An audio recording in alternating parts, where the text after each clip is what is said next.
All right, so let's just jump right in. I know what you're probably thinking. A 19th century philosopher and a 21st century YouTube megastar? What could they possibly have in common?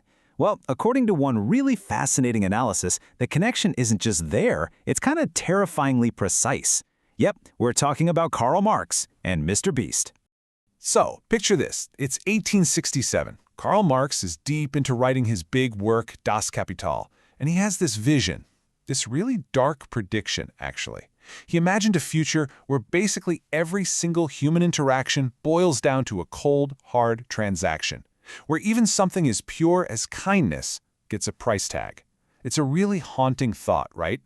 And this is where it gets crazy. The whole argument we're digging into today is that more than 150 years later, those exact words could be describing the empire built by, you guessed it, Jimmy Donaldson, MrBeast. It sounds like a stretch, I know. It's a wild claim, so let's actually unpack it. Let's see how they connect these dots. All right, here's our game plan. We're going to break this down into 5 parts. First up, the prediction itself. Then we'll get into how kindness becomes a commodity. Next, we'll look at the gamification of suffering and the human cost. After that, the engine of accumulation that drives it all, and we'll wrap up by asking, is this whole thing an unstoppable system? Okay, so let's dive into that first big idea. How does charity end up with a price tag? Well, according to this analysis, it all boils down to a really key concept from Marx. And that concept is called commodity fetishism. I know it sounds super academic, but stick with me. It's actually a pretty simple idea. It's what happens when we get so focused on the things we buy and sell that we forget about the people and the relationships behind them. We see the shiny car, the stack of cash, but we don't see the human labor, the poverty, or the desperation that gives those things their power.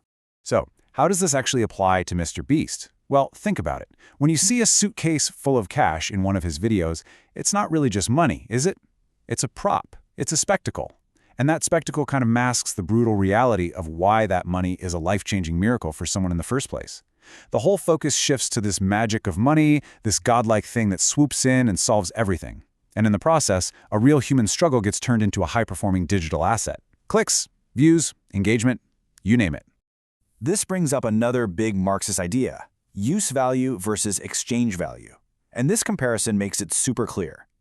The use value of curing 1,000 people's blindness, it's incredible. It's a pure, undeniable good for humanity. But within this system, the exchange value is what really counts. And what's that? Generating 150 million views. That's the surplus value. That's the profit that keeps the whole machine humming.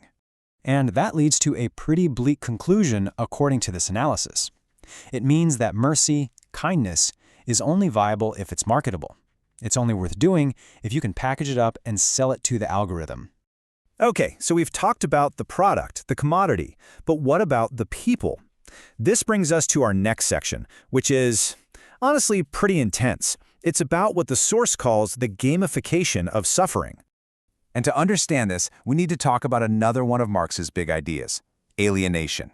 This is that feeling of being totally disconnected from your work, from the people around you, even from your own essential human nature. You stop being a person and just become a cog in the machine. And the analysis points to some pretty brutal examples right from the videos. Living in a white room for 100 days? Being buried alive? Yeah, on the surface, they're presented as challenges or games. But if you look at it through this Marxist lens, they become these extreme acts of alienation. The person's endurance, their suffering, their literal struggle to survive, that becomes the product being manufactured for us to watch. So the argument here is that this isn't really a choice in the way we usually think of it. It's what's called economic coercion. People are doing these things because they're desperate. They have crushing debt, they need money for their family. So their suffering effectively becomes a raw material, right? It gets mined like coal and then polished into a viral video. But think about it. For every one person who gets into a video, there are millions who don't. And this is where another Marxist concept comes in, the reserve army. It's this huge pool of people on the sidelines, all desperate for a chance, any chance to get in the game. Just scroll through the comments on any video. You'll see it. Thousands upon thousands of people begging, "Jimmy, please help me." That is the reserve army. And according to this analysis, their collective desperation is what gives the whole spectacle its power. It makes the contestants feel replaceable, and it raises the stakes for us, the viewers. The argument is that the whole system actually needs this widespread suffering to even work. Okay, so how does this whole thing keep growing and growing? That brings us to the engine driving it all. And it kicks off with a pretty interesting question. How can the world's biggest YouTuber say he has like $0 in his personal bank account? What's up with that? Well, Marx had this famous line that he said was the fundamental rule of capitalism. Accumulate, accumulate. The idea is that capital can't just sit still. It's not a pile of money, it's a process. It has to be constantly growing, or it collapses. Now, when we hear MrBeast say he reinvests every single penny, a lot of us think, wow, that's so selfless, right? But from this Marxist viewpoint, it's actually the exact opposite. It's the most hyper-aggressive form of capital accumulation you can imagine. He's not spending the profits on himself, he's pouring every last drop back into the machine to make it grow even faster. And this is the cycle right here. Marx called it money, commodity, more money. You use money to make a thing, you sell the thing, you get more money. But this analysis argues that MrBeast has created a new, updated version. You take money, you invest it to create a spectacle, that spectacle generates even more money from views and deals, and you immediately plow that right back in to make the next spectacle even bigger. It's a perfect, self-fueling loop. Now, when this engine runs at full speed, the effects are huge. First, you get what's called a monopoly of attention.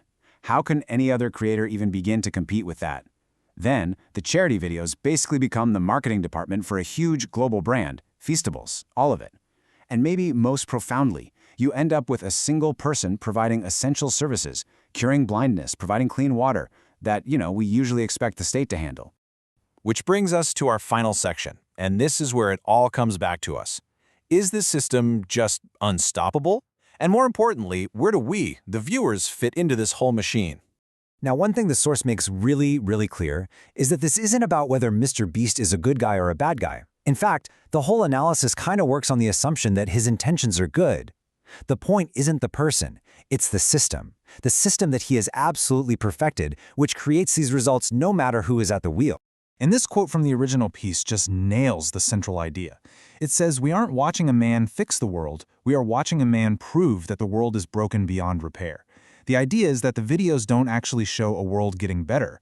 They show a world that's so fundamentally broken that these huge acts of kindness are just a drop in the bucket, and worse, they get turned into entertainment for the masses.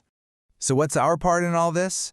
Well, according to this argument, our attention is the fuel. We are the living labor. Every time you click, every view, every share, that's a tiny little piece of work that you're doing to keep the whole engine running. And that leads us to the final, really uncomfortable question the source leaves us with. If this system really does turn human desperation into a product, and if our attention is the labor that powers it all, then the scariest question is pretty simple.